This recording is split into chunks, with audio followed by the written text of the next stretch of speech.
Here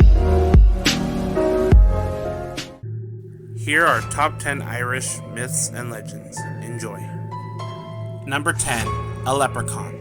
A leprechaun is a supernatural being that rarely appeared in Irish mythology and only became prominent in the later folklore during the medieval times. Classified by some as a type of solitary fairy, they are usually depicted as little bearded men wearing a coat and hat who partake in mischief. In later times, they have been depicted as shoemakers who have hidden a pot of gold at the end of a rainbow. If a human catches a leprechaun, the fairy must grant the human 3 wishes before he can be released. Just be careful what you wish for. Is that me gold? What the hell are you? I'm a leprechaun, me dear. Number 9. Banshee. The Banshee was a woman who carried with her an omen of death. Sometimes you saw the Banshee as an old woman dressed in rags. Sometimes you saw her as a young and beautiful girl. And sometimes you saw her as a washwoman wringing out bloody clothing. Whenever she was seen, she would let out a horrible cry. Legend has it that this cry would mean someone is near or close to dying. And or bring death itself. King James I of Scotland thought he was approached by a banshee, and shortly after, he died at the Earl of Ethel.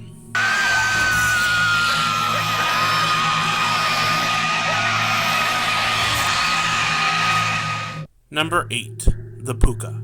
The Púcas are a certain type of fairy bent on creating havoc in the mortal world. The Púcas appear at night across rural Ireland and the seaboard. On a good day, the Púca would cause destruction to farms, like tearing down their fences and disrupting the animals. On a bad day, though, the Púcas would stand outside the farmhouse and call the people who lived there outside by name, and if anyone came out, the Púca would carry them away to who knows where. People say that they would eat and devour them once taking them away. Number 7. Changelings. As legend has it, female fairies often give birth to deformed children. Since fairies prefer visually pleasing babies, they would usually go into the mortal world and swap their baby with a healthy human baby, leaving behind a changeling. While the changeling looked like a human baby, it carried none of the same emotional characteristics. The changeling was only happy when misfortune or grief happened around the house. The changeling legend has lasted for centuries. Even William Shakespeare himself talks of a changeling in the play A Midsummer Night's Dream. Number 6. The Children of Lir. The Children of Lir story comes from the Irish mythological cycle. Lir was the lord of the sea. He had a wife and 4 children. When Lir's wife died, he married his wife's sister, Aoife. Aoife was jealous of Lir's children and wanted to be rid of them. One day, Aoife took the children to a lake, and while they were swimming, she performed a spell on them, turning them into swans. Under the spell, the children were to remain swans until they heard the sound of a Christian bell. The swans swam from lake to river to stream for years and years, waiting for the sound of that bell. But it wasn't until St. Patrick came to Ireland that the children could be free of the curse, almost 900 years later. Number 5. Fairies. Fairies exist in some form or another in mythology all over the world, but they hold a very special importance to the Irish. The fairy society in Ireland is thought to be very much alive, and far from Peter Pan's Tinkerbell. See, an Irish fairy can take any form she wishes, but will usually choose a human form. They are said to be beautiful, powerful, and hard to resist, which is unfortunate, because most fairies in Ireland love to bring misfortune and bad luck to the mortals who come near them. Number 4. The Durgadú. Many countries have a vampire legend, and Ireland is no exception. The Durgadú, translated from Irish, is known as Red Bloodsucker. Originally, the Durgadú was a normal girl who lived over 2,000 years ago.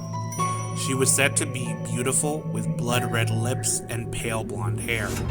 Her true name, though, has been lost over the long periods of time, and overshadowed by what she became. It's said that men traveled from all over Ireland in hopes of being with her. However, she fell in love with a local poor man. She knew this man was perfect for her, but without having any money, her father would never let them marry. Instead, he married her off to an old, cruel man who would abuse her and keep her locked in a tower. One day, she gave up hope that her true love would come and rescue her, so she committed suicide by refusing to eat. Her dying breath was a vengeance against the living. Her undead corpse rose from the earth on the night she was buried, thirsting for blood that was taken from her, and stealing blood from children, the innocent, and especially young men, by luring them with a haunting siren song. People can still hear her in the night till this day. Number 3. The Fetch. The Fetch is a supernatural double of a living person. You yourself could have your own Fetch. They are like a doppelganger, but with more sinister undertones. Their sightings are regarded as an omen of impending death. If a person sees this dark double of themselves, it's said to mean they are going to die soon. Sometimes the Fetch may even have a clue as to how the person will die. The Fetch is said to appear ghostly and or shadowy, and may vanish down alleys or halls if followed. Number 2. The Dullahan. The Dullahan is a headless horseman of the night, who carries his own head under one's arm. His mouth is locked in a hideous grin that touches both sides of his head.